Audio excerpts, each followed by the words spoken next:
Assalamualaikum warahmatullahi wabarakatuh. Selamat pagi Ananda. Hari ini kita kembali bertemu dalam pembelajaran IPS untuk kelas 7. Ibu harapkan Ananda semua telah siap untuk mengikuti pembelajaran kita hari ini. Ibu doakan semoga Ananda semua selalu dalam keadaan sehat dan tetap bersemangat dalam mengikuti pembelajaran kita setiap harinya. Walaupun dengan sistem pembelajaran daring atau online, Ibu harapkan hal tersebut tidak akan mengurangi semangat Ananda untuk mengikuti pembelajaran dengan sebaik-baiknya. Baiklah Ananda, sebelum memulai pembelajaran, silakan Ananda berdoa terlebih dahulu. Materi pembelajaran kita hari ini masih terkait dengan materi pembelajaran pada minggu-minggu sebelumnya, yaitu tentang manusia, tempat, dan lingkungan, dengan submateri dinamika kependudukan di Indonesia. Adapun tujuan pembelajaran kita hari ini, yang pertama, diharapkan setelah mengikuti pembelajaran ini, Ananda bisa mengidentifikasi jumlah penduduk di Indonesia. Yang kedua, Ananda bisa menelaah dampak dari persebaran penduduk Indonesia yang tidak merata. Sebelumnya, tahukah Ananda tentang kegiatan sensus penduduk? Sensus penduduk merupakan kegiatan mendata jumlah penduduk Indonesia yang dilaksanakan setiap 10 tahun. Sebelumnya dilaksanakan pada tahun 2010.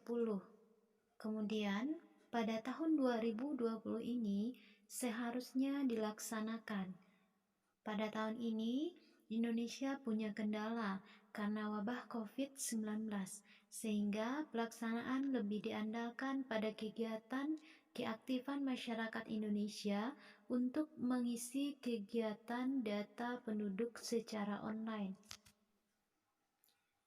Kegiatan sensus penduduk online ini telah berlangsung semenjak 15 Februari sampai 29 Mei 2020. Kemudian, bagi yang belum berpartisipasi dalam sensus penduduk secara online, akan diadakan pendataan kependudukan pada bulan September 2020. Berdasarkan data dari Kementerian Perencanaan Pembangunan Nasional pada tahun 2019, jumlah penduduk Indonesia adalah sekitar 260 juta jiwa. Sekarang, silakan perhatikan data berikut. Dari data tersebut, nampak bahwa jumlah penduduk Indonesia menempati urutan keempat di dunia setelah Tiongkok, India, dan Amerika. Sekarang kita masuk ke materi persebaran penduduk Indonesia. Silakan Ananda amati peta berikut ini. Dari peta ini tampak beberapa warna, mulai dari warna hijau sampai warna orange. Dari situ kita bisa melihat bahwa data yang berwarna hijau itu dikategorikan penduduknya jarang, sedangkan untuk warna orange dan warna merah menandakan kepadatan penduduknya sangat tinggi. Persebaran penduduk di Indonesia tidak merata. Beberapa daerah di Indonesia penduduknya masih sangat sedikit atau masih kekurangan jumlah penduduk. Contohnya di Papua, kepadatan penduduk rata-rata hanya 4 jiwa per kilometer persegi. Sementara di Pulau Jawa, kepadatan penduduknya mencapai 945 jiwa per kilometer persegi. Pulau Jawa adalah daerah yang sangat subur dan telah lama berkembang. Lokasi Pulau Jawa yang sebagian besar wilayahnya mudah terjangkau karena akses jalan dan transportasi yang lengkap menjadikan pembangunan di sana berkembang sangat pesat. Di Jawa sendiri merupakan pusat perkembangan politik pada masa kerajaan-kerajaan hingga masa penjajah, bahkan sampai saat ini ibu kota Indonesia masih di Jawa.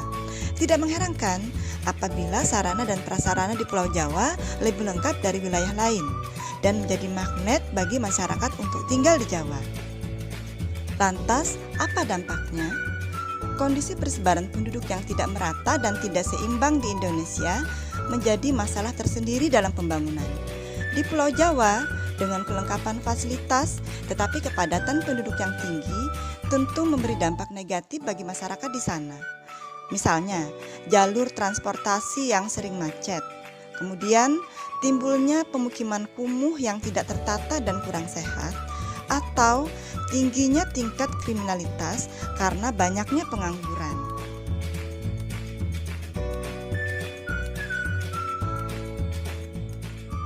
Kemudian untuk pulau lain dengan kepadatan penduduk yang rendah, pembangunan tentu lebih lambat karena fasilitas di daerah sana juga tidak lengkap seperti di Jawa. Karena itu, pemerintah melakukan upaya pemerataan penduduk yang seimbang sehingga seluruh potensi bangsa Indonesia dapat dikembangkan dengan optimal. Salah satunya adalah dengan program transmigrasi, yaitu perpindahan penduduk dari daerah padat ke daerah yang jarang penduduknya.